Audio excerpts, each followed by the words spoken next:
Είμαστε πάλι μαζί. Είναι 11 παρά 20, αλλά νομίζω ότι αξίζει τον κόπο να θυσιάσετε λίγη ώρα για να ακούσετε και να δείτε την ομιλία του Τραμπ στον ΟΗΕ με ελληνικούς υπότιτλους. Να ευχαριστήσουμε το Right to the Bone. Θα είμαστε ειλικρινείς.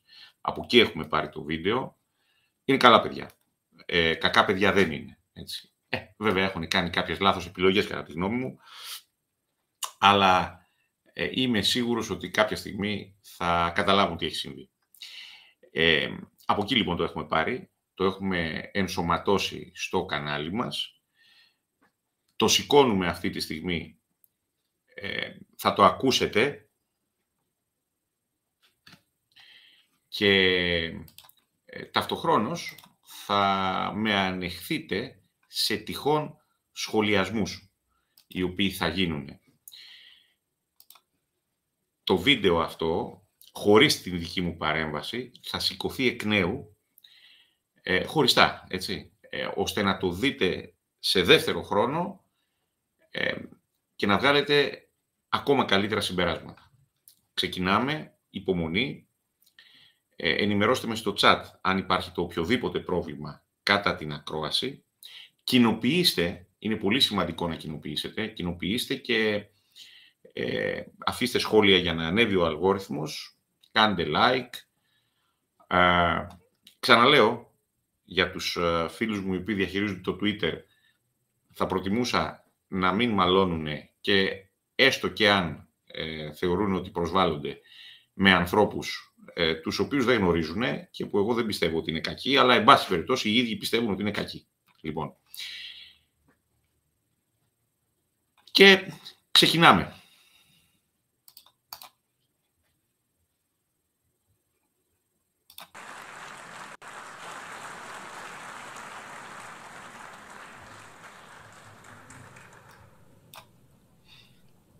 Thank you very much.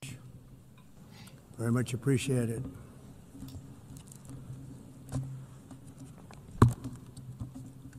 And I don't mind making this speech without a teleprompter, because the teleprompter is not working. I feel very happy to be up here with you nevertheless, and that way you speak more from the heart. I can only say that whoever's operating this teleprompter is in big trouble.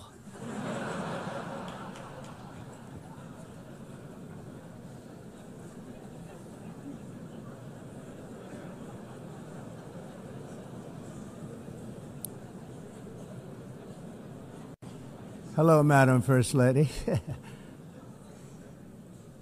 Thank you very much for being here. And Madam President, Mr. Secretary General, First Lady of the United States, distinguished delegates, ambassadors, and world leaders. 6 years have passed since I last stood in this grand hall and addressed a world that was prosperous and at peace in my first term.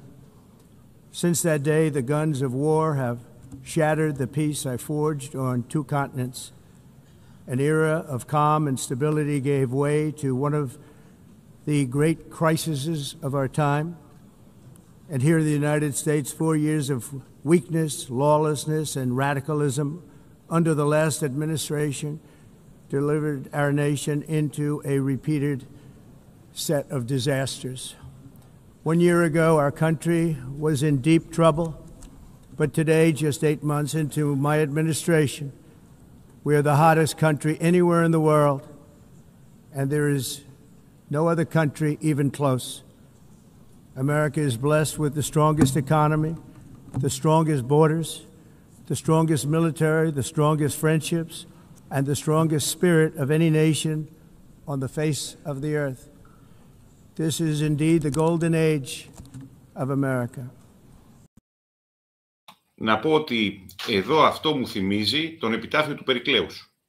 Δηλαδή, ο Τραμπ αυτή τη στιγμή αναφέρεται σε μια χρυσή εποχή και λέει πόσο ισχυρή είναι η Αμερική, και αυτό είναι κάτι το οποίο πρέπει να το λάβουμε υπόψη μας, αντιλαμβανόμενοι κατά αυτόν τον τρόπο την παιδεία, την αντίληψη και τους συμβούλους που έχει δίπλα του. Ο Θουκυδίδης είναι κάτι που διδάσκεται σε όλες τις στρατιωτικές σχολές και σε όλους αυτούς οι οποίοι θέλουν να γίνουν πολιτικοί. Αυτό το οποίο αντιλαμβάνομαι εγώ είναι ότι από πίσω του υπάρχει ένα πολύ ισχυρό επιτελείο το οποίο τον συμβουλεύει. Πάμε.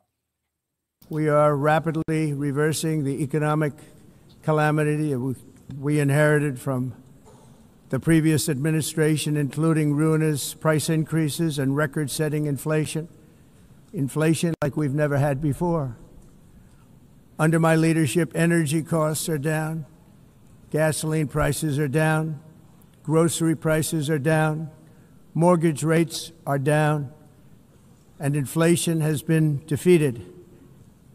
The only thing that's up is the stock market, which just hit a record high.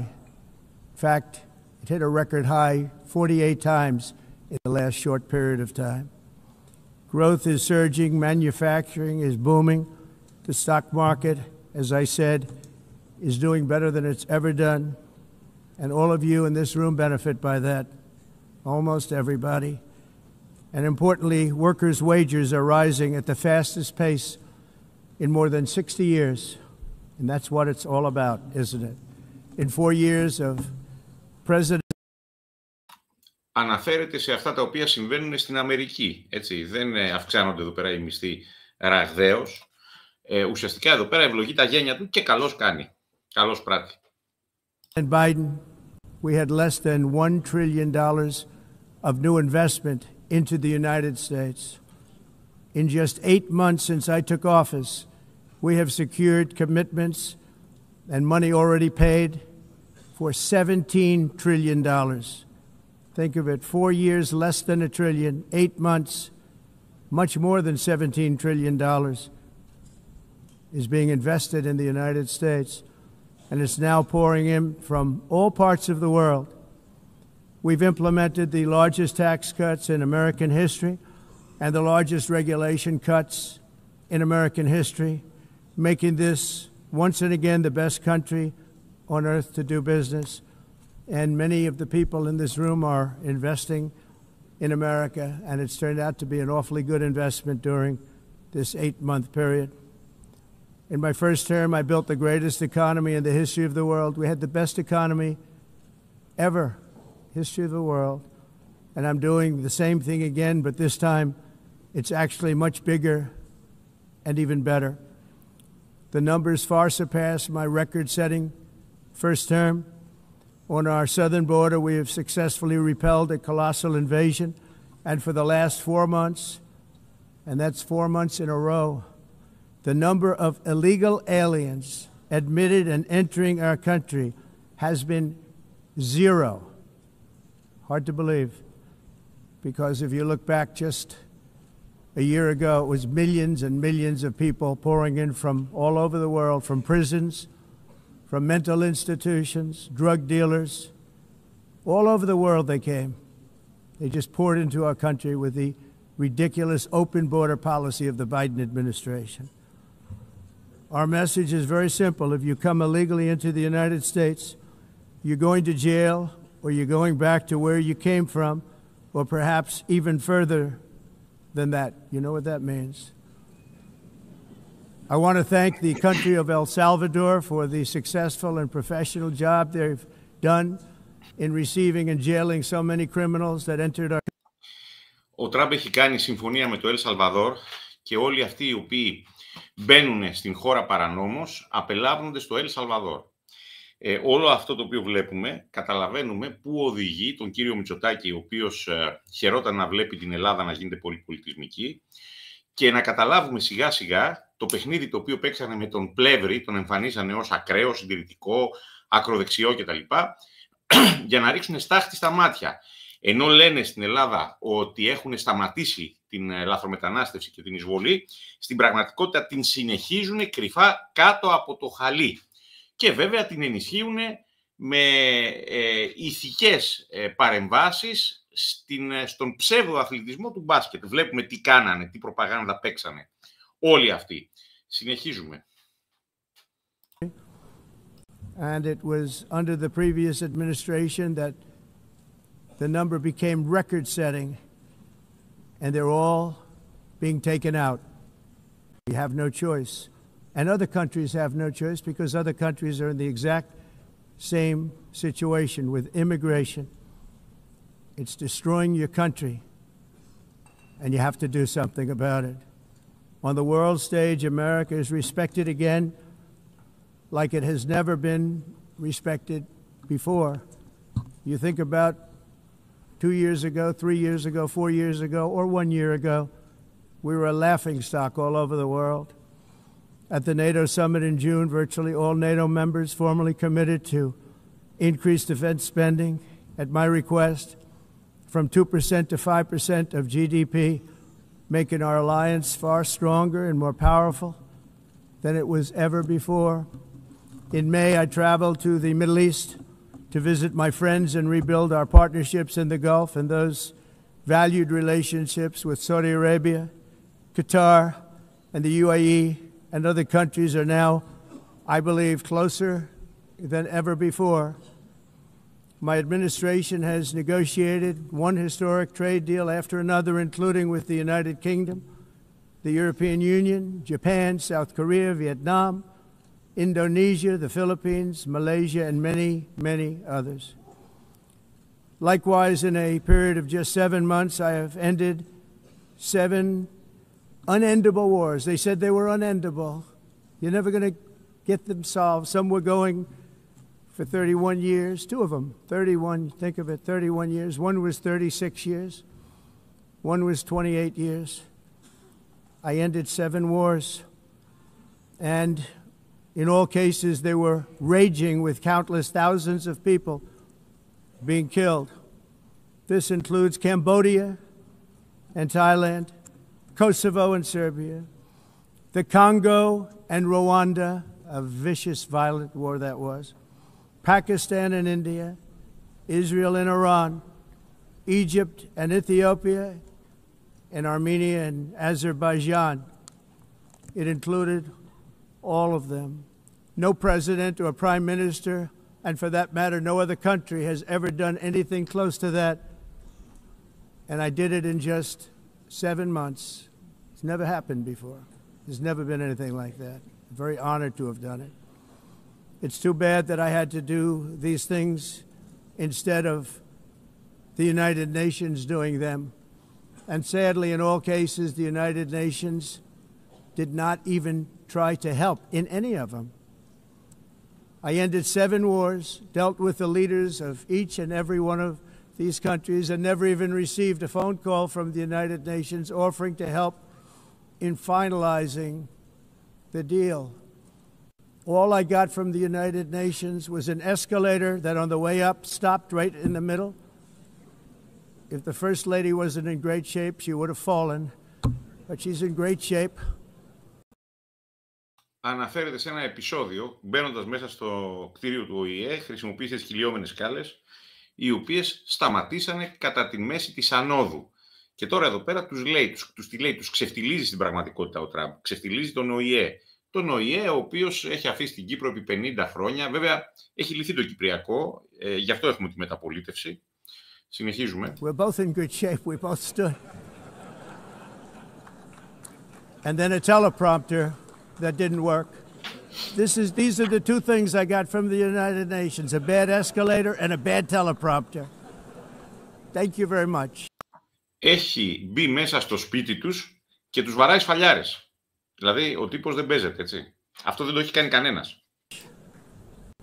And by the way, it's working now. Just went on. Thank you. I think I should just do it the other way. It's easier. Thank you very much. I didn't think of it at the time because I was too busy working to save millions of lives. That is the saving and stopping of these wars. But later I realized that the United Nations wasn't there for us. They weren't there. I thought of it really after the fact, not during these negotiations, which were not easy. That being the case, what is the purpose of the United Nations? The UN has such tremendous potential. I've always said it. It has such tremendous, tremendous potential, but it's not even coming close to living up to that potential. For the most part, at least for now, all they seem to do is write a really strongly worded letter and then never follow that letter up. It's empty words, and empty words don't solve war. The only thing that solves war and wars is action. Now, after ending all of these wars and also earlier negotiating the Abraham Accords, which is a very big thing for which our country received no credit, never receives credit. Everyone says that I should get the Nobel Peace Prize for each one of these achievements. But for me, the real prize will be the sons and daughters who live to grow up with their mothers and fathers, because millions of people are no longer being killed in endless and unglorious wars. What I care about is not winning prizes, it's saving lives. We saved millions and millions of lives with the 7 wars. And we have others that we're working on, and you know that. Many years ago, a very successful real estate developer in New York, known as Donald J. Trump, I bid on the renovation and rebuilding of this very United Nations complex. I remember it so well. I said at the time that I would do it for $500 million, rebuilding everything. It would be beautiful. I used to talk about, I'm going to give you marble floors. They're going to give you terrazzo. I'm going to give you the best of everything. You're going to have mahogany walls. They're going to give you plastic. But they decided to go in another direction, which was much more expensive at the time, and which actually produced a far inferior product. And I realized that they did not know what they were doing when it came to construction, and that their building concepts were so wrong, and the product that they were proposing to build was so bad and so costly. It was going to cost them a fortune. And I said, and wait till you see the overruns. Well, I turned out to be right. They had massive cost overruns and spent between $2 and $4 billion on the building and did not even get the marble floors that I promised them. You walk on terrazzo. Do you notice that? As far as I'm concerned, frankly, looking at the building and getting stuck on the escalator. Ουσιαστικά τους λέει καταχραστές. Λέει ότι καταχραστήκατε τα χρήματα τα οποία σας δόθηκαν για να κάνετε μια συγκεκριμένη δουλειά και την έχετε αφήσει και στη μέση. Αυτή τη στιγμή ο Τραμπ ξεφτιλίζει όλο τον ΟΗΕ. Κάνει δηλαδή μια επίδειξη δύναμης. Έτσι. Έχει πολύ μεγάλη σημασία για την ψυχολογία στη γεωπολιτική αυτό το οποίο κάνει. They still haven't finished the job. They still haven't finished. That was years ago. The project was so corrupt that Congress actually asked me to testify before them on the tremendous waste of money, because it turned out that they had no idea what it was, but they knew it was anywhere between $2 and $4 billion as opposed to $500 million with a guarantee. But they had no idea, and I said it cost much more than $5 billion. Unfortunately, many things in the United Nations are happening just like that, but on an even much bigger scale, much, much bigger. Very sad to see. Whether the UN can manage to play a productive role, I've come here today to offer the hand of American leadership and friendship to any nation in this assembly that is willing to join us in forging a safer, more prosperous world. And it's a world that we'll be much happier with. A dramatically better future is within our reach. But to get there, we must reject the failed approaches of the past and work together to confront some of the greatest threats in history. There is no more serious danger to our planet today than the most powerful and destructive weapons ever devised by man, of which the United States, as you know, has many. Just as I did in my first term, I've made containing these threats a top priority, starting with the nation of Iran. My position is very simple. The world's #1 sponsor of terror can never be allowed to possess the most dangerous weapon. That's why, shortly after taking office, I sent the so-called Supreme Leader a letter making a generous offer. I extended a pledge of full cooperation in exchange for a suspension of Iran's nuclear program. The regime's answer was to continue their constant threats to their neighbors and U.S. interests throughout the region and some great countries that are right nearby. Today, many of Iran's former military commanders, in fact, I can say almost all of them, are no longer with us. They're dead. And 3 months ago, in Operation Midnight Hammer, 7 American B-2 bombers dropped the 14 30,000-pound each bombs on Iran's key nuclear facilities, totally obliterating everything. No other country on earth could have done what we did. No other country has the equipment to do what we did. We have the greatest weapons on earth. We hate to use them. But we did something that for 22 years people wanted to do. With Iran's nuclear enrichment capacity demolished, I immediately brokered an end to the 12-day war, as it's called, between Israel and Iran, with both sides agreeing to fight no longer. As everyone knows, I have also been deeply engaged in seeking a ceasefire in Gaza. Have to get that done. Have to get it done. Unfortunately, Hamas has repeatedly rejected reasonable offers to make peace. We can't forget October 7th, can we?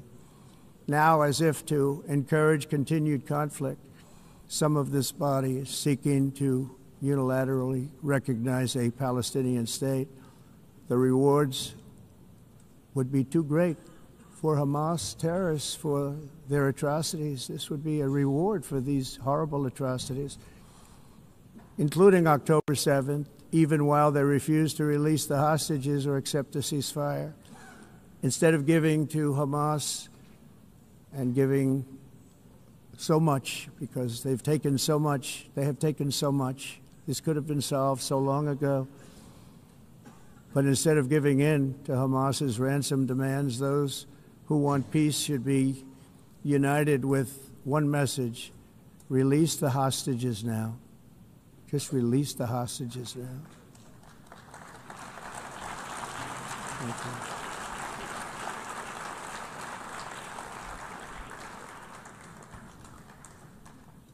Thank you. As we have got to come together, and we will come together, got to get it done. We have to stop the war in Gaza immediately. We have to stop it. We have to get it done. We have to negotiate, immediately have to negotiate peace. We got to get the hostages back. We want all 20 back. We don't want 2 and 4. As you know, I got, along with Steve Witkoff and others that helped us, Marco Rubio, we got most of them back. We were involved in all of them. But I always said the last 20 are going to be the hardest, and that's exactly what happened. We have to get them back now. We don't want to get back 2, and then another 2, and then 1, and then 3. Have this process. No, we want them all back, and we want the actually 38 dead bodies back too. Those parents came to me, and they want them back, and they want them back very quickly and very badly.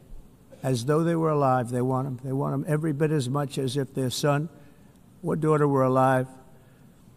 I've also been working relentlessly, stopping the killing in Ukraine. I thought that would be, of the 7 wars that I stopped, I thought that would be the easiest because of my relationship with President Putin, which had always been a good one. I thought that was going to be the easiest one. But, you know, in war, you never know what's going to happen. There are always lots of surprises, both good and bad. Everyone thought Russia would win this war in Πάλι βλέπουμε εδώ πέρα Θουκυδίδη. Ο τύπος έχει πάει πολύ μελετημένος. Ας ακούσουμε κι άλλο. Έτσι, δεν θέλω να διακόπτω, αλλά πρέπει να το λέω αυτό για τον Θουκυδίδη.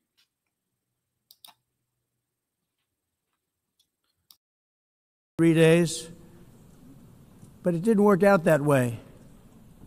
It was supposed to be just a quick little skirmish. It's not making Russia look good. It's making them look bad. No matter what happens from here on out, this was something that should have taken a matter of days, certainly less than a week. And they've been fighting for 3.5 years and killing anywhere from 5,000 to 7,000 young soldiers, mostly soldiers, on both sides, every single week, from 5,000 to 7,000 dead young people, and some in cities, much smaller numbers, where rockets are shot, where drones are dropped. This war would never have started if I were president. This was a war that should have never happened. It shows you what leadership is, what bad leadership can do to a country. Look what happened to the United States, and look where we are right now in just a short period of time. The only question now is how many more lives will be needlessly lost on both sides. China and India are the primary funders of the ongoing war by continuing to purchase Russian oil. But inexcusably, even NATO countries have not cut off much Russian energy and Russian energy products, which, as you know, I found out about 2 weeks ago, and I wasn't happy. Think of it. They're funding the war against themselves. Who the hell ever heard of that one? In the event that Russia is not ready to make a deal to end the war, then the United States is fully prepared to impose a very strong round of powerful tariffs, which would stop the bloodshed, I believe, very quickly. But for those tariffs to be effective, European nations, all of you are gathered here right now, would have to join us in adopting the exact same measures. I mean, you're much closer to this. We have an ocean in between. You're right there. And Europe has to step it up. They can't be doing what they're doing. They're buying oil and gas from Russia while they're fighting Russia. It's embarrassing to them. And it was very embarrassing to them when I found out about it, I can tell you that. They have to immediately cease all energy purchases from Russia. Otherwise, we're all wasting a lot of time. So I'm ready to discuss this. We're going to discuss it today with the European nations, all gathered here. I'm sure they're thrilled to hear me speak about it, but that's the way it is. I like to speak my mind and speak the truth. As we seek to reduce the threat of dangerous weapons today, I'm also calling on every nation to join us in ending the development of biological weapons once and for all. And biological is terrible, and nuclear is even beyond, and we include nuclear in that. We want to have a cessation of the development of nuclear weapons. We know, and I get to view it all the time. Sir, would you like to see? And I look at weapons that are so powerful that we just can't ever use them. If we ever use them, the world literally might come to an end. There would be no United Nations to be talking about. Στην πραγματικότητα, κρούει τον κόδωνα του κινδύνου. Λέει πόσο ισχυρός είναι. Βέβαια, υπάρχει το εξής, ότι εμφανίζεται εκεί ως ισχυρός. Όταν όμως λες πόσο ισχυρός είσαι, μήπως κρύβεται κάτι άλλο από πίσω, μήπως τελικά ο Τραμπ καταλαβαίνει ότι μάλλον η Αμερική θα έχει τεράστιο πρόβλημα στα επόμενα χρόνια και προσπαθεί να κάνει αυτή τη στιγμή να προλάβει τις εντυπώσεις για να κερδίσει χωρίς να χρειαστεί να ματώσει. Αλλά ας ακούσουμε τη συνέχεια. Would be no nothing. Just a few years ago, reckless experiments overseas gave us a devastating global pandemic. Yet despite that worldwide catastrophe, many countries are... Μιλάει για πειράματα. Λέει πειράματα που έγιναν έδωσαν αυτήν την πανδημία. Δηλαδή τους ξεβρακώνει με λίγα λόγια. Και υπάρχουν και άλλα τα οποία έχουμε υπόψη μας και κάποια στιγμή θα τα πούμε. Αλλά ο τύπος ξέρει πολύ καλά τι έχει γίνει.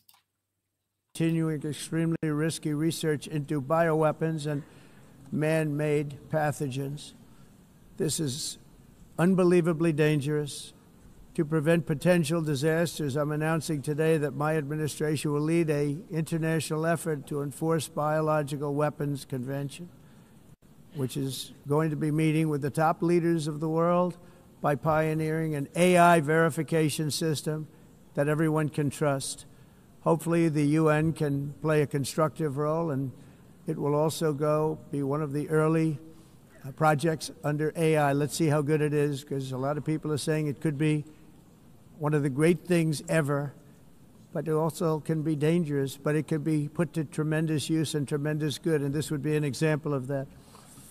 Not only is the UN not solving the problems it should, too often, it's actually creating new problems for us to solve. The best example is the number one political issue of our time, the crisis of uncontrolled migration. It's uncontrolled. Your countries are being ruined. The United Nations is funding an assault on Western countries Καταλαβαίνουμε τι τους λέει. Λέει ότι εσείς στα Ηνωμένα Έθνη συμμετέχετε σε μία συνωμοσία καταστρέφοντας τι? Τα ευρωπαϊκά κράτη. Προσέξτε τι λέει ο άνθρωπος, έτσι. Τους ξεβρακώνει, τους επιτίθεται. Είναι αυτό το οποίο θέλουμε να πει. And their borders. In 2024, the UN budgeted $372 million in cash assistance to support an estimated 624,000 migrants journeying into the United States. Think of that. The UN is supporting people that are illegally coming into the United States. Να το ακούσουμε πάλι αυτό. Τα Ηνωμένα Έθνη χρηματοδοτούν τους εισβολείς που μπαίνουν μέσα στις Ηνωμένες Πολιτείες Αμερικής.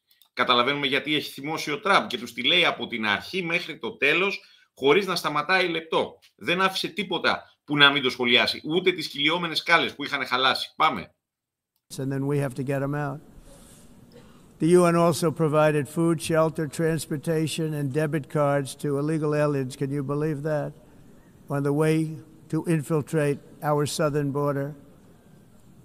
Millions of people came through that southern border.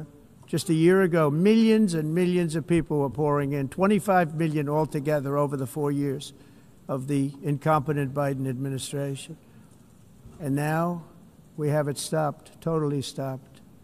In fact, they're not even coming anymore because they know they can't get through. But what took place is totally unacceptable. The UN is supposed to stop invasions, not create them and not finance them. Τι μας λέει? Αυτό το οποίο λέμε και εμείς, ότι εδώ πέρα έχουμε να κάνουμε με μία εισβολή, κύριε Πλεύρη.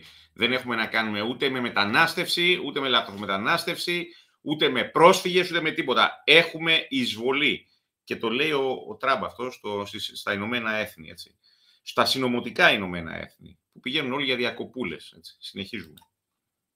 In the United States, we reject the idea that mass numbers of people from foreign lands can be permitted to travel halfway around the world, trample our borders, violate our sovereignty, cause unmitigated crime, and deplete our social safety net.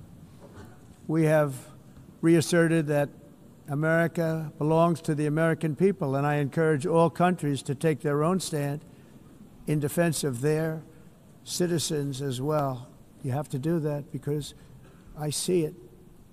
I'm not mentioning names. I see it, and I can call every single one of them out. You're destroying your countries. They're being destroyed. Europe is in serious trouble. They've been invaded by a force of illegal aliens like nobody's ever seen before. Illegal aliens are pouring into Europe. Nobody is ever, and nobody's doing anything to change it, to get them out. It's not sustainable. And because they choose to be politically correct, they're doing just absolutely nothing about it. And I have to say, I look at London where you have a terrible mayor, terrible mayor. And it's been so changed. Now they want to go to Sharia law. But you're in a different country. You can't do that. Both the immigration and their suicidal energy ideas will be the death of Western Europe if something is not done immediately. This cannot be sustained. What makes the world so beautiful is that each country is unique. But to stay this way, every sovereign nation must have the right to control their own borders. You have the right to control your borders, as we do now, and to limit the sheer numbers of migrants entering their countries and paid for by the people of that nation that were there and that built that particular nation at the time. They put their blood, sweat, tears, money into that country, and now they're being ruined. Proud nations must be allowed to protect their communities and prevent their societies from being overwhelmed by people they have never seen before, with different customs, religions, with different everything, where migrants have violated laws, lodged false asylum claims, or claimed refugee status for illegitimate reasons. They should, in many cases, be immediately sent home. And while we will always have a big heart for places and people that are struggling and truly compassionate, answers will be given. We have to solve the problem, and we have to solve it in their countries, not create new problems in our countries. And we are very helpful to a lot of countries that are just not able to send their people anymore.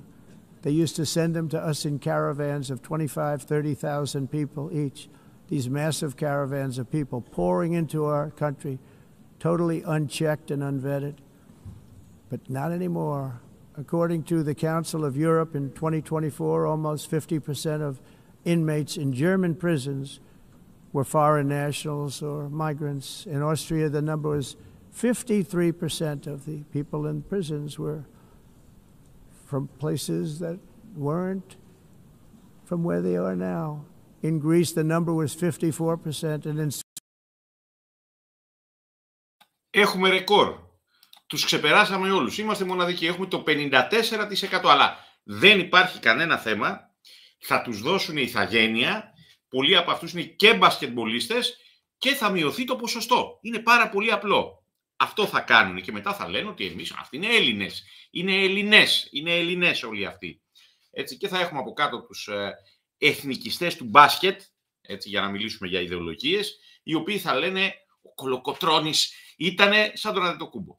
Αυτά είδαμε τις τελευταίες μέρες και απολαύσαμε τον εθνικισμό της νέας τάξης. Γι' αυτό μιλάω για έθνος και όχι για ιδεολογίες. Για την πραγματικότητα και όχι για τις φαντασίες. Πάμε.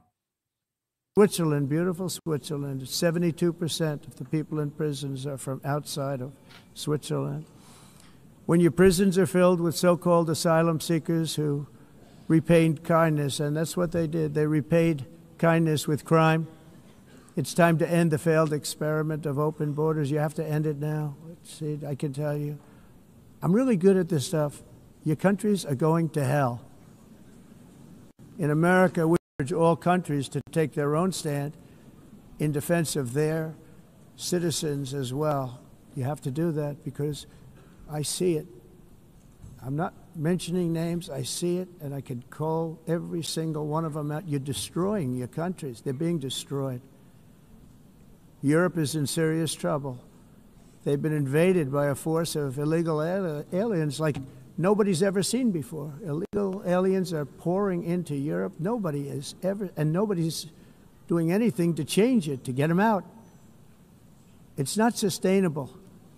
And because they choose to be politically correct, they're doing just absolutely nothing about it. And I have to say, I look at London, where you have a terrible mayor, terrible mayor, and it's been so changed. Now they want to go to Sharia law, but you're in a different country. You can't do that. Both the immigration and their suicidal energy ideas will be the death of Western Europe if something is not done immediately. This cannot be sustained. What makes the world so beautiful is that each country is unique. But to stay this way, every sovereign nation must have the right to control their own borders. You have the right to control your borders, as we do now, and to limit the sheer numbers of migrants entering their countries and paid for by the people of that nation that were there and that built that particular nation at the time. They put their blood, sweat, tears, money into that country, and now they're being ruined. Proud nations must be allowed to protect their communities and prevent their societies from being overwhelmed by people they have never seen before, with different customs, religions, with different everything. Where migrants have violated laws, lodged false asylum claims, or claimed refugee status for illegitimate reasons, they should, in many cases, be immediately sent home. And while we will always have a big heart for places and people that are struggling and truly compassionate, answers will be given. We have to solve the problem, and we have to solve it in their countries, not create new problems in our countries. And we are very helpful to a lot of countries that are just not able to send their people anymore. They used to send them to us in caravans of 25, 30,000 people each. These massive caravans of people pouring into our country, totally unchecked and unvetted. But not anymore. According to the Council of Europe in 2024, almost 50% of inmates in German prisons were foreign nationals or migrants. In Austria, the number was 53% of the people in prisons were from places that weren't from where they are now. In Greece, the number was 54%, and in Switzerland, beautiful Switzerland, 72% of the people in prisons are from outside of Switzerland. When your prisons are filled with so-called asylum seekers who repaid kindness, and that's what they did, they repaid kindness with crime.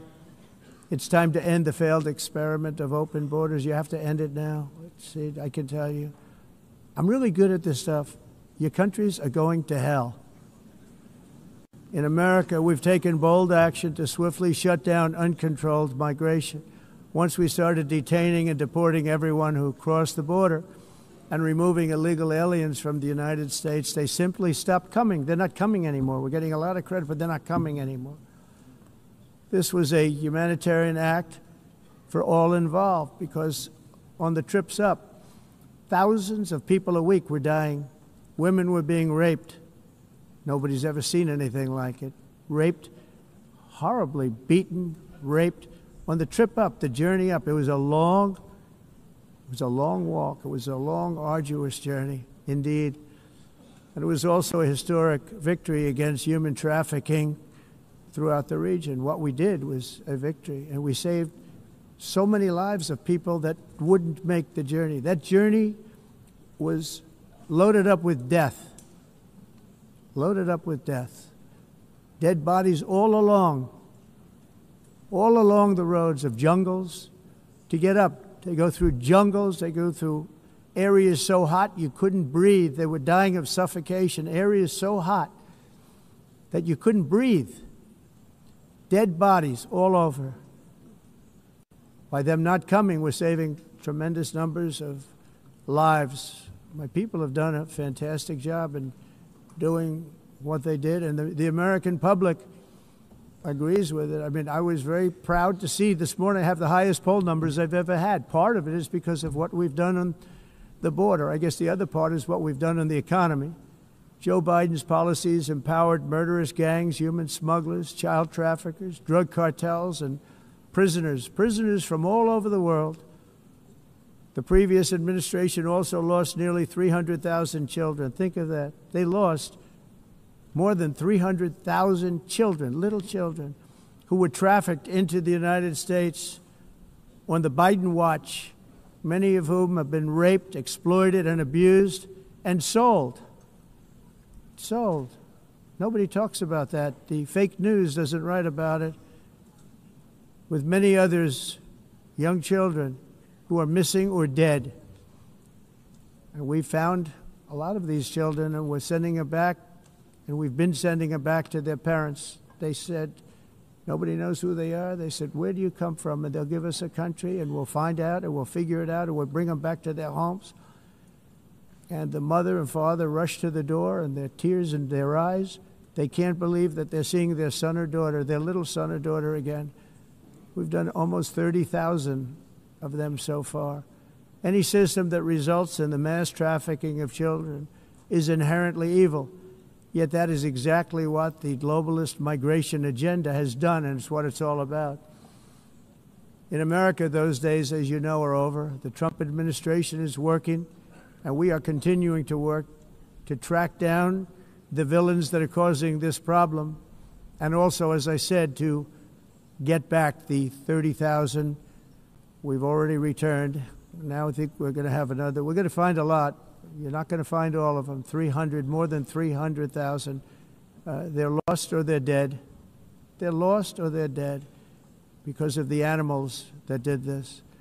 To protect our citizens, I've also designated multiple savage drug cartels as forest. And you see this, and you see it happening right before your eyes. Let's put it this way. People don't like taking big loads of drugs in boats anymore. There aren't too many boats that are traveling on the seas by Venezuela. They tend not to want to travel very quickly anymore. And we've virtually stopped drugs coming into our country by sea. We call them the water drugs. They kill hundreds of thousands of people. I've also designated multiple savage drug cartels as far as foreign terrorist organizations, along with two bloodthirsty transnational gangs, probably the worst gangs anywhere in the world, MS-13 and Tren de Aragua. Tren de Aragua is from Venezuela, by the way. Such organizations torture, maim, mutilate, and murder with impunity. They're the enemies of all humanity. And for this reason, we've recently begun using the supreme power of the United States military to destroy Venezuelan terrorists and trafficking networks led by Nicolas Maduro. To every terrorist thug smuggling poisonous drugs into the United States of America, please be warned that we will blow you out of existence. That's what we're doing. We have no choice. Can't let it happen. They're destroying. I believe we lost 300,000 people last year to drugs, 300,000. Fentanyl and other drugs. Each boat that we sink carries drugs that would kill more than 25,000 Americans. We will not let that happen. Energy is another area where the United States is now thriving like never before. We're getting rid of the falsely named renewables. By the way, they're a joke. They don't work. They're too expensive. They're not strong enough to fire up the plants that you need to make your country great. The wind doesn't blow. Those big windmills are so pathetic and so bad, so expensive to operate. Then they have to be rebuilt all the time, and they start to rust and rot. Most expensive energy ever conceived, and it's actually energy. You're supposed to make money with energy, not lose money. You lose money, the governments have to subsidize. You can't put them out without massive subsidies. And most of them are built in China, and I give China a lot of credit. They build them, but they very few wind farms. So why is it that they build them and they send them all over the world? Να πούμε ότι εδώ πέρα έχουμε και μια ευθεία, πώς να το πούμε, ένα ευθύ χτύπημα στην πράσινη ανάπτυξη του Μυτιληναίου, του Μητσοτάκη, των Βαρδινογιανναίων, του Μαρινάκη τελευταίος και φυσικά στο London School of Economics. Το London School of Economics κρύβεται πίσω από όλο αυτό το πανηγύρι και προφανώς και οι Rockefellers. Λοιπόν, θα γίνουν πάρα πολλά short από όλα αυτά για να ξυπνήσουμε όσο το δυνατόν περισσότερο κόσμο. Συνεχίζουμε. But they barely use them. You know what they use? Coal. They use gas. They use almost anything, but they don't like wind. But they sure as hell like selling the windmills. Europe, on the other hand, has a long way to go, with many countries being on the brink of destruction because of the green energy agenda. And I give a lot of credit to Germany. Germany was being led down a very sick path, both on immigration, by the way, and on energy. They were going green, and they were going bankrupt. And the new leadership came in, and they went back to where they were, with fossil fuel and with nuclear, which is good. It's now safe, and you can do it properly.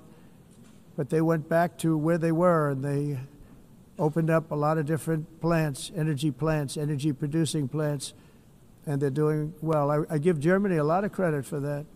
They've said this is a disaster, what's happening. They were going all green. All green is all bankrupt. That's what it represents. And it's not politically correct. I'll be very badly criticized for saying it, but I'm here to tell the truth. I don't care. It doesn't matter to me. I'm in New York City. I'm feeling a lot safer. Crime, we're getting crime down. And by the way, speaking of crime, Washington, D.C. was the crime capital of America. Now it's after 12 days, it's a totally safe city. Everyone's going out to dinner. They're going out to restaurants. Your wife can walk down the middle of the street with or without you. Nothing's going to happen. My people have done a fantastic job. And yes, I called in the National Guard, and the National Guard took care of business, and they weren't politically correct, but they took care of business. We got 1,700 career criminals out, brought them back to where they came from, the countries where they came from, or put them in jails. Washington, D.C. is now a totally safe city again, and I welcome you to come. In fact, we'll have dinner together at a local restaurant, and we'll be able to walk. We don't have to go by an armor-plated vehicle. We'll walk right over there from the White House. They've given up their powerful edge, a lot of the countries that we're talking about, in oil and gas, such as essentially closing the great North Sea oil. Oh, the North Sea, I know it so well. Aberdeen was the oil capital of Europe, and there's tremendous oil that hasn't been found in the North Sea. Tremendous oil. And I was with the Prime Minister I respect and like a lot, and I said, you're sitting with the greatest asset. They essentially closed it by making it so highly taxed that no developer, no oil company can go there. They have tremendous oil left, and more importantly, they have tremendous oil that hasn't even been found yet. And what a tremendous asset for the United Kingdom. And I hope the Prime Minister is listening, because I told it to him 3 days in a row. That's all he heard. North Sea oil, North Sea, because I want to see them do well. I want to stop seeing them ruining that beautiful Scottish and English countryside with windmills and massive solar panels that go 7 miles by 7 miles, taking away farmland. But we're not letting this happen in America. In 1982, the executive director of the United Nations Environmental Program predicted that by the year 2000, climate change would cause a global catastrophe. He said that it will be irreversible, as any nuclear holocaust would be. This is what they said at the United Nations. What happened? Here we are. Another UN official stated in 1989 that within a decade, entire nations could be wiped off the map by global warming. Not happening. You know, it used to be global cooling. If you look back years ago in the 1920s and the 1930s, they said, global cooling will kill the world. We have to do something. Then they said global warming will kill the world. But then it started getting cooler. So now they could just call it climate change, because that way they can't miss. It's climate change. Because if it goes higher or lower, whatever the hell happens, there's climate change. It's the greatest con job ever perpetrated on the world, in my opinion. Climate change, no matter what happens, you're involved in that. No more global warming, no more global cooling. All of these predictions made by the United Nations and many others, often for bad reasons, were wrong. Τους ξεφτύλισε. Αυτό είναι εξευτελισμός όλης της συνωμοσίας. Και εδώ βέβαια πέρα βρέχει, έτσι, εδώ στην Ελλάδα. Λοιπόν, συνεχίζουμε. They were made by stupid people that have cost their countries fortunes and given those same countries no chance for success. If you don't get away from this green scam, your country is going to fail. And I'm really good at predicting things, you know. They actually said during the campaign they had a hat, the best-selling hat. Trump was right about everything. And I don't say that in a braggadocious way, but it's true. I've been right about everything. And I'm telling you that if you don't get away from the green energy scam, your country is going to fail. And if you don't stop people that you've never seen before, that you have nothing in common with, your country is going to fail. I'm the President of the United States, but I worry about Europe. I love Europe. I love the people of Europe. And I hate to see it being devastated by energy and immigration. This double-tailed monster destroys everything in its wake, and they cannot let that happen any longer. You're doing it because you want to be nice. You want to be politically correct, and you're destroying your heritage. They must take control strongly and immediately of the unmitigated immigration disaster and the fake energy catastrophe before it's too late. The carbon footprint is a hoax made up by people with evil intentions, and they're heading down a path of total destruction. You know, the carbon footprint was a big, big thing a few years ago. I remember hearing about the carbon footprint, and then President Obama would get into Air Force One, a massive Boeing 747, and not a new one, an old one with old engines that spew everything into the atmosphere. He'd talk about the carbon footprint, we must do so. Then he'd get in and he'd fly from Washington to Hawaii to play a round of golf. And then he'd get back onto that big, beautiful plane and he'd fly back and they talk about, again, global warming and the carbon footprint.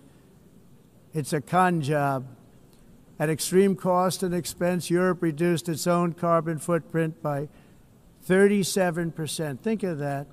Congratulations, Europe. Great job. You cost yourself a lot of jobs, a lot of factories closed, but you reduced the carbon footprint by 37%. However, for all of that sacrifice and much more, it's been totally wiped out and then some by a global increase of 54%.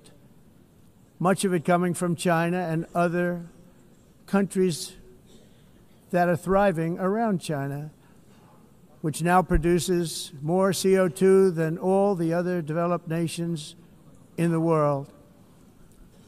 So all of these countries are working so hard on the carbon footprint, which is nonsense, by the way. It's nonsense. You know, it's interesting. In the United States, we have still radicalized environmentalists, and they want the factories to stop. Everything should stop. No more cows. We don't want cows anymore. I guess they want to kill all the cows. They want to do things that are just unbelievable, and you have it too. But, you know, we have a border, strong, and we have a shape, and that shape doesn't just go straight up. That shape is amorphous when it comes to the atmosphere. And if we had the most clean air, and I think we do, we have very clean air. We have the cleanest air we've had in many, many years. But the problem is that other countries, like China, which has air that's a little bit rough, it blows. And no matter what you're doing down here, the air up here tends to get very dirty because it comes in from other countries where their air isn't so clean. And the environmentalists refuse to acknowledge that. Same thing with garbage. In Asia, they dump much of their garbage right into the ocean. And over about a 1 week and 2 week journey, it flows right past Los Angeles. You've seen it. Massive amounts of garbage, almost too much to do anything about, flowing past Los Angeles, past San Francisco, and then somebody will get in trouble because he dropped a cigarette on the beach. The whole thing is crazy. The primary effect of these brutal green energy policies has not been to help the environment, but to redistribute manufacturing and industrial activity from developed countries that follow the insane rules that are put down to polluting countries that break the rules and are making a fortune. They're making a fortune. European electricity bills are now 4 to 5 times more expensive than those in China, and 2 to 3 times higher than the United States. And our bills are coming way down. You probably see that. Και τα χρήματα τα παίρνει ο Μυτιληναίος, έτσι, ο Μυτιληναίος, ο φίλος του Μητσοτάκη, και όσοι έχουν ενεργειακές εταιρείες. Τώρα δεν ξέρω μήπως και αυτός που έχει την τράπεζα Όπτιμα κάνει κάτι προς τα εκεί, αλλά εσείς να συνεχίσετε να πληρώνετε τους λογαριασμούς και να κοιτάτε τον Αντετοκούμπο με το τόπι, γιατί το τόπι έχει μεγάλη σημασία, έτσι. Πάμε. Gasoline prices are way down. You know, we have an expression, drill, baby, drill, and that's what we're doing. We're going to be much lower in a year from now. But they've come way down over the last year. As a result, every air conditioner is like very uncommon to see one in some of these countries because the electric costs are so high. So while the U.S. has approximately 1,300 heat-related deaths annually, that's a lot, Europe loses more than 175,000 people to heat deaths each year because the costs are so expensive you can't turn on an air conditioner. What is that all about? That's not Europe. That's not the Europe that I love and know. All in the name of pretending to stop the global warming hoax. The entire globalist concept of asking successful industrialized nations to inflict pain on themselves and radically disrupt their entire societies must be rejected completely and totally, and it must be immediate. That's why in America I withdrew from the fake Paris Climate Accord, where, by the way, America was paying so much more than every country. Others weren't paying. China didn't have to pay until 2030. Russia was given an old standard that was easy to meet, a 1990 standard. But for the United States, we're supposed to pay like $1 trillion And I said, this is another scam. The fact is, the United States has been taken advantage of by the world for many, many years, but not any longer, as you probably noticed. I unleashed massive energy production and signed historic executive orders to hunt for oil, but we don't have to do much hunting because we have the most oil of any nation anywhere, oil and gas in the world. And if you add coal, we have the most of any nation in the world. Clean, I call it clean, beautiful coal. You can do things today with coal that you couldn't have done 10 years ago, 15 years. So I have a little standing order in the White House. Never use the word coal, only use the words clean, beautiful coal. Sounds much better, doesn't it? But we stand ready to provide any country with abundant, affordable energy supplies if you need them, when most of you do. We're proudly exporting energy all over the world. We're now the largest exporter. In the United States, we want trade and robust commerce with all nations, everybody. We want to help nations. We're going to help nations. But it must also be fair and reciprocal. The challenge with trade is much the same with climate. The countries that followed the rules, all their factories have been plundered. It's really sad to watch. They've been broken. They've been broken by countries that broke the rules. That's why the United States is now applying tariffs to other countries, and much as these tariffs were for many years applied to us, uncontrollably applied to us. We've used tariffs as a defense mechanism under the Trump administration, including my first term, where hundreds of billions of dollars in tariffs were taken in. And by the way, we had the lowest inflation, and now we have very low inflation. The only thing different is that we have hundreds of billions of dollars flowing into our country. But this is how we will ensure that the system works for everyone and is sustainable into the future. We're also using tariffs to defend our sovereignty and security throughout the world, including against nations that have taken advantage of former U.S. administrations for decades, including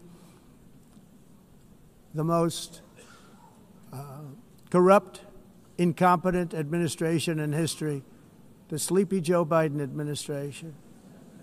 Brazil now faces major tariffs in response to its unprecedented efforts to interfere in the rights and freedoms of our American citizens and others, with censorship, repression, weaponization, judicial corruption, and targeting of political critics in the United States.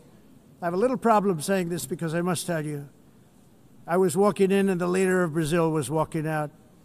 We saw him and I saw him, he saw me, and we embraced. And then I'm saying, can you believe I'm going to be saying this in just 2 minutes? But we actually agreed that we would meet next week. We didn't have much time to talk, like about 20 seconds. They were in retrospect, I'm glad I waited because this thing didn't work out too well. But we did talk. We had a good talk, and we agreed to meet next week, if that's of interest. But he seemed like a very nice man, actually. He liked me, I liked him. But if you, and I only do business with people I like. When I don't like them, I don't like them. But we had, at least for about 39 seconds, we had excellent chemistry. It's a good sign. But also in the past, Brazil, can you believe this, unfairly tariffed our nation, but now because of our tariffs, we are hitting them back, and we're hitting them back very hard. As president, I will always defend our national sovereignty and the rights of American citizens. So I'm very sorry to say this, that Brazil is doing poorly and will continue to do poorly. They can only do well when they're working with us. Without us, they will fail, just as others have failed. It's true. Next year, the United States will celebrate the 250th anniversary of our glorious independence, a testament to enduring power and American freedom and spirit. We will also be proudly hosting the 2026 FIFA World Cup, and shortly thereafter, the 2028 Olympics, which is going to be very exciting. I hope you all come. I hope that countless people from all over the globe will take part of these will be great celebrations of liberty and human achievement. And that together we all can rejoice in the miracles of history that began in July 4th, 1776, when we founded the light to all nations. And it's something really that an amazing thing came out of that date. It's called the United States of America. In honor of this momentous anniversary, I hope that all countries who find inspiration in our example will join us in renewing our commitment, values, and those values really that we hold so dear. Together, let us defend free speech and free expression. Let us protect religious liberty, including for the most persecuted religion on the planet today. It's called Christianity. And let us safeguard our sovereignty and cherish qualities that have made each of our nations so special, incredible, and extraordinary. In closing, I just want to repeat that immigration and the high cost of so-called green renewable energy is destroying a large part of the free world and a large part of our planet. Countries that cherish freedom are fading fast because of their policies on these two subjects. You need strong borders and traditional energy sources if you are going to be great again. Whether you have come from north or south, east or west, near or far, every leader in this beautiful hall today represents a rich culture, a noble history, and a proud heritage that makes each nation majestic and unique, unlike anything else in human history or any other place on the face of the earth. From London to Lima, from Rome to Athens, from Paris to Seoul, from Cairo to Tokyo and Amsterdam to right here in New York City, we stand on the shoulders of the leaders and legends, generals and giants, heroes and titans who won and built our beloved nations, all of our nations, with their own courage, strength, spirit, and skill. Our ancestors climbed mountains, conquered oceans, crossed deserts, and trekked over wide-open plains. They charged into thunderous battles, plunged into grave dangers, and they were soldiers and farmers and workers and warriors and explorers and patriots. They built towns into cities, tribes into kingdoms, ideas into industries, and small islands into mighty empires. You're a part of all of that. They were champions for their people who never gave up and who never, ever gave in. Their values defined our national identities. Their visions forged our magnificent destiny. Everybody in this room is a part of it in your own way. Each of us inherits the deeds and the myths, the triumphs, the legacies of our own heroes and founders who so bravely showed us the way. Our ancestors gave everything for homelands that they defended with pride, with sweat, with blood, with life, and with death. Now the righteous task of protecting the nations that they built belongs to each and every one of us. So together let us uphold our sacred duty to our people and to our citizens. Let us protect their borders, ensure their safety, preserve their cultures, treasure, and traditions, and fight, fight, fight for their precious dreams and their cherished freedoms. And in friendship and really a beautiful vision, let us all work together to build a bright, beautiful planet, a planet that we all share, a planet of peace and a world that is richer, better, and more beautiful than ever before. That can happen. It will happen. It will happen, and I hope it can happen and start right now, right at this moment. We'll turn it around. We're going to make our countries better, safer, more beautiful.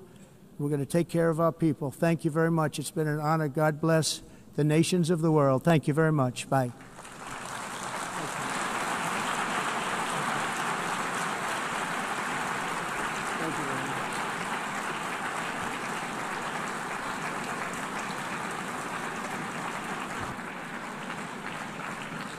On behalf of the Assembly, I wish to thank the President of the United States. Ποιος μπορεί να διαφωνήσει σε όλα αυτά τα οποία ακούστηκαν?